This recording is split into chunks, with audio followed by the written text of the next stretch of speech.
The Federalist 6, concerning dangers from dissensions between the states.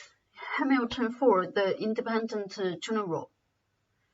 To the people of the state of New York, the three last numbers of this paper have been dedicated to an enumeration of the dangers to which we should be exposed in a state of disunion from the arms and arts of foreign nations. I shall now proceed to delineate dangers of a different and perhaps still more alarming kinds, those which will in all probability flow from dissensions between the states themselves and from domestic factions and convulsions. These have been already in some instances slightly anticipated, but they deserve a more particular and more for investigation. A man must be far gone in utopian speculations who can seriously doubt that if these states should either be wholly disunited or only united in partial confederacies, the subdivisions into which they might be thrown would have frequent and violent contests with each other. To presume a want of motives for such contests as an argument against their existence would be to forget that men are ambitious, vindictive, and rapacious. To look for a continuation of harmony between a number of independent, unconnected sovereignties in the same neighborhood would be to disregard the uniform course of human events and to set at defiance the accumulated experience of ages. The causes of hostility among nations are innumerable. There are some which have a general and almost constant operation upon the collective bodies of society.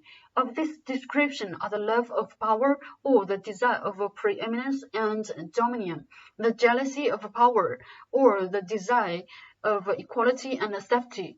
There are others which have a more circumscribed, though an equally operative influence within their spheres. Such are the rivalships and the competitions of commerce between commercial nations, and there are others not less numerous than either of the former, which take their origin entirely in private passions, in the attachments, enmities, interests, hopes, and fears of leading individuals in the communities of which they are members.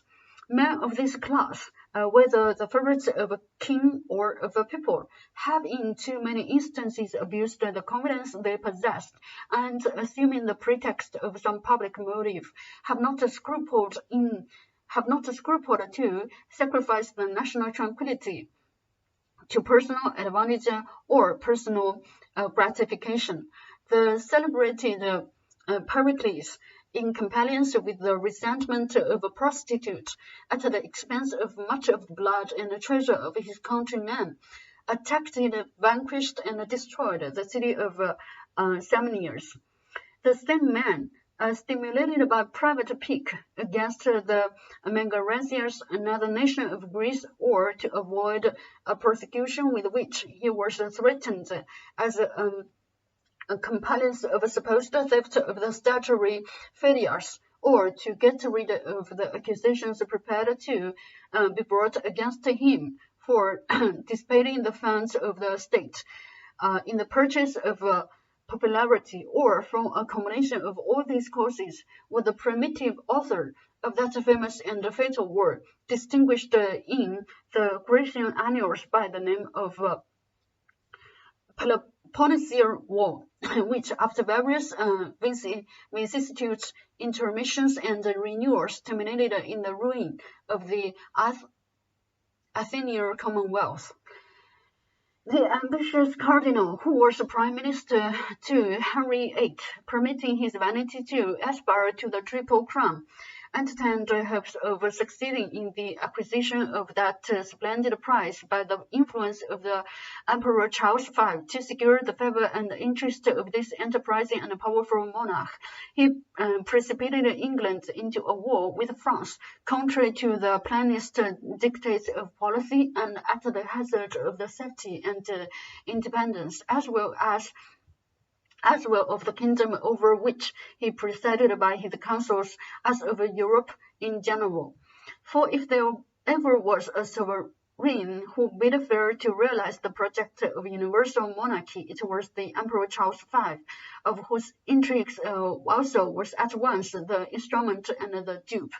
The influence which the bigotry of one female, the petulance of another, and the cabals of a third had in the contemporary policy, ferments and personifications of a considerable part of Europe are topics that have been too often descanted upon not to be generally known.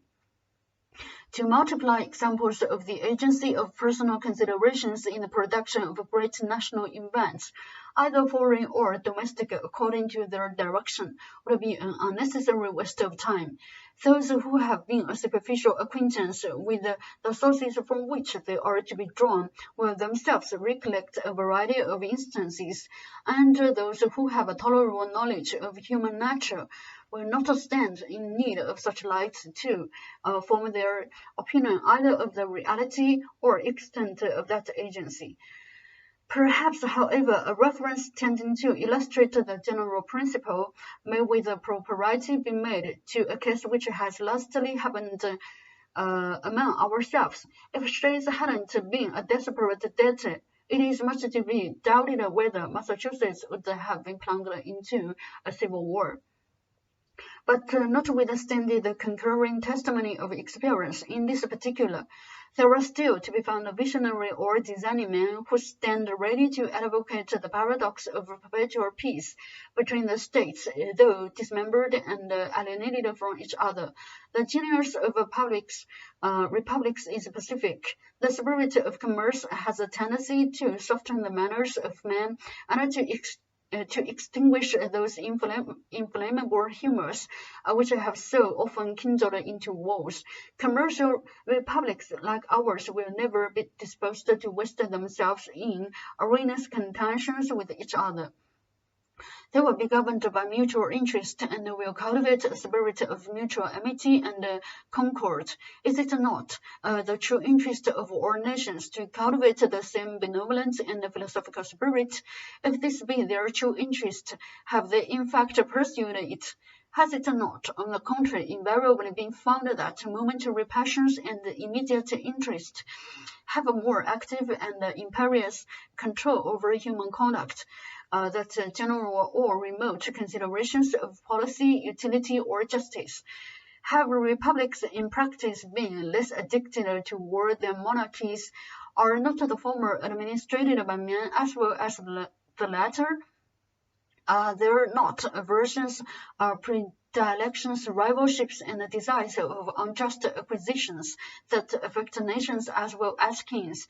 Are not popular assemblies frequently subject to the impulses of rage, resentment, jealousy, avarice, and of other irregular and violent propensities? Is it not well known that their determinations are often governed by a few individuals in whom they place confidence and are, of course, liable to be tinctured by the passions and views of those individuals? Has commerce hitherto done anything more than change the objects of war? Is not the love of wealth as domineering and enterprising a passion as that of power or glory? Has there not been as many wars founded upon commercial motives since that has become the prevailing system of nations, as were before occasioned by the cupidity of territory or dominion? Has not the spirit of commerce in many instances administered new incentives to the appetite, both for the one and for the other? Let experience, the list of viable guide of human opinions, be appealed to for an answer to these inquiries. Sparta, Athens, Rome, and Carthage were all republics, two of them, Athens and Carthage, of the commercial kind. Yet were they as often engaged in wars, offensive and defensive, as the neighboring monarchies of the same times. Sparta was little better than a well-regulated camp, and Rome was never stated of carnage and conquest. Carthage though a commercial republic, was the aggressor in the very war that ended in her destruction. Hannibal had carried her arms into the heart of Italy and to the gates of Rome before Scipio in turn gave him an overthrow in the territories of Carthage and made a conquest of the Commonwealth.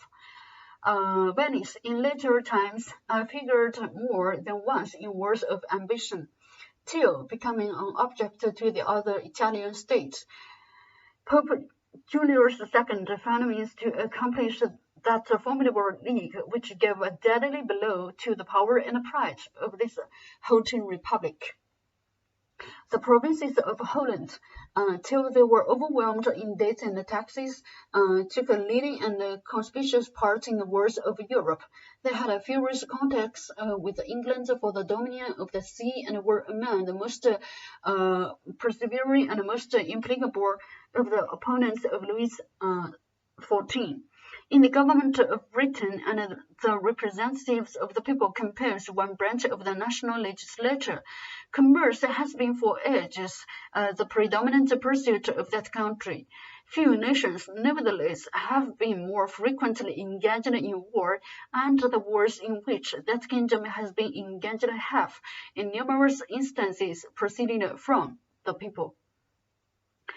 There have been, if I may so express it, almost as many popular as the royal wars. The cries of the nation and the importunities of their representatives have, upon various occasions, dragged their monarchs into war, or continued them in it, contrary to their inclinations and sometimes contrary to the real interests of the state. In that memorable struggle for the superiority between the rival houses of Austria and Bourbon, which so long kept Europe in a flame, it is well known that the antipathies of the English against the French, secondly, the ambition, or rather the avarice of a favorite leader, protracted the war beyond the limits marked out by sound policy, and for a considerable time in opposition to the views of the court. The wars of these two last-mentioned nations have in great measure grown out of commercial considerations, the desire of supplanting and the fear of being supplanted, either in particular branches of traffic or in the general advantages of trade and navigation. From this summary of what has taken place in other countries, whose situations have borne the nearest resemblance to our own, what reason can we have to confide in those rivalries which would seduce us into an expectation of peace and cordiality between the members of the present confederacy in a state of separation?